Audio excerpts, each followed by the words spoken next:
on either passion projects or trying to address a need that we need for this. Mm-hmm. Nice.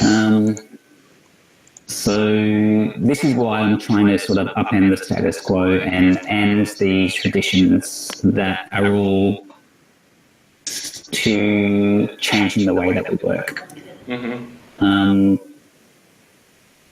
If we don't do that, we're going to have 80-90% unemployment very, very soon. 89% of the 80 to 90. 80 to Yes. 90 of the entire population. Yes. Shit. Yes. And you believe that's imminent?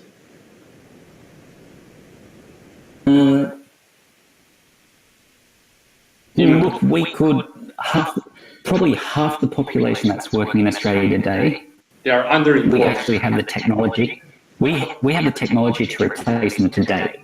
We're not due to various reasons, mostly political, or mostly because we can sort of sustain this.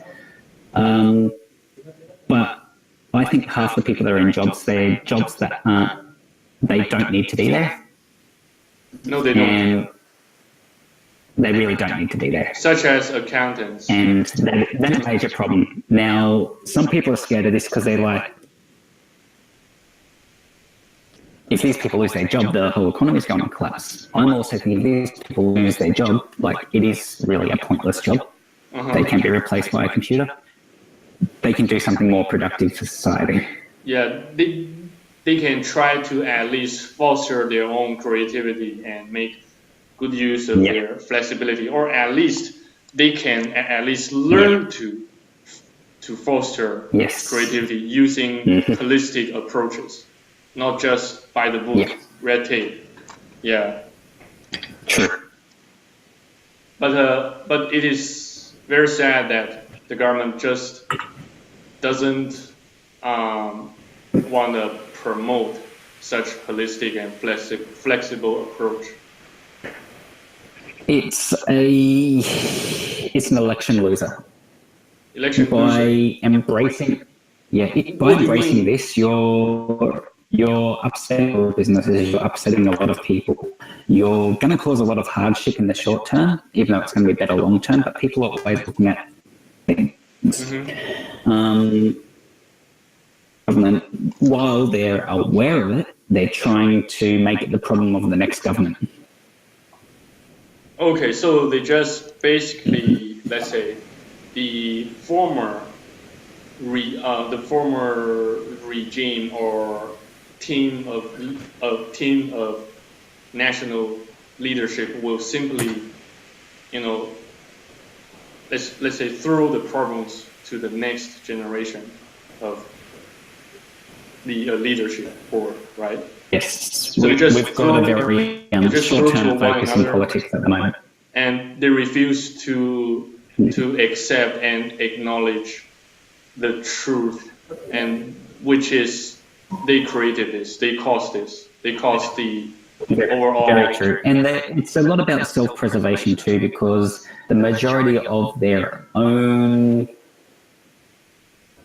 both income and investments based on that traditional model. So if they upend that traditional model, they've lost a lot of wealth. I can see that once you attempt to change a heavily rigged system, you will certainly encounter lots of shit, lots of hurdles, lots of obstructions and oppositions. It is common sense, right? It is common sense, and we all acknowledge, we all admit that the current system is heavily rigged. So is the history of humankind is rigged. It is rigged. It is let's say it is fabricated, right? Yes. But how much do you think the system and the history are rigged? 70% or 90% or Take the question again, just cut out there. Yeah, I was just asking, how much do you think the current system and history are rigged? Rigged. R-I-G, rigged.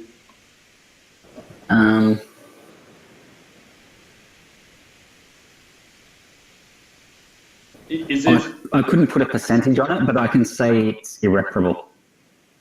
Sorry? You cannot repair it. You couldn't repair it because it runs so deep. But yep. So it's never a matter of the numbers or the proportions, but it's a matter of the root cause. You know, a matter of the causality. There are systemic problems, and there's not one cause. There's multiple causes that are competing. Also, I don't think minor changes to the system are going to work. Which makes it a minor change is just going to allow someone else who's controlling that minor change to get their corruption into the system. So I do think there needs to be a radical paradigm shift. So that those multiple factors and let's say these stabilizing elements are making it very hard for us to identify and pinpoint the exact causes, right? And that's blinding our sight. I think even going back 50, 100 years ago, we've already identified the issues, like there are numerous studies. It's just that we're reluctant to confront them because of the way at least the financial portion of our system is built. Any time that confidence dips, the system sort of starts breaking down and everyone starts losing. And that's one of the reasons why no one ever wants to address it. The whole system of capital is held up basically by faith. By faith alone. So if you lose faith in the system collapses. By faith and alone. So that's why no one will ever want to address the issues, like really, really confront them and bring them out. So you think faith alone won't save us during times of absolute desperation and apocalypse and crisis? It alone won't save us. What I'm saying is, okay, especially in the system of capitalism, now you've got fiat currency, which is generally a note, which isn't really backed by anything. It's backed by an army, and that's it. But there is no real value to it, and no value. Believing that there's value in it is what's giving it value. I see. So that is faith. So the government makes us. If people believe. So the government basically makes us put in faith into the currencies they made, right? Yes, and not just the government. We do it to each other. Like everyone's trying to tell each other something good. They're trying to push up the value of the money, so everyone will always speak it up. Yeah, but after all, the government created such prerequisites, such very true preconceptions, and thus in turn that prerequisite, that preconception, that certain condition made us put our faith into that. It still has a root cause, right? It still has a very. It's not just the government. Like if you look at housing, for example. Housing. What about it? Especially in Australia, especially, there's evident that there's problems in housing. Yeah. There's major problems in both the way that we tax ownership and in the way we do have a lot of laws around housing which do cause a lot of problems. So if you look at housing, you ask a homeowner, there's a problem with housing, say no, everything is perfect. And that's the same thing with money. Like no one wants, because they want to talk it down. So the people with the most houses will speak really, really rosy about houses, and they're seen as successful because they own a lot of houses. The people that own a lot of money will speak really, really highly about money. And this is what's giving it value, in that the people that are used to those things have the loudest voice and everyone follows. This is what props everything up. And they both come down to a single problem, in that our society gives status to wealth. So your status is generally determined directly by wealth. It is determined by the value of the paper that you're holding. Agreed. It's quite circular. And that's what I mean. People have this status which gives them power, and that's held up by just the belief in that thing. No one wants to let that go. I see. I do think that in our lifetime we'll see a shift here, away from wealth to status. But there is going to be some fierce opposition, and I think the only time that we'll see a proper move away from it, major global recession, greater than the GFC.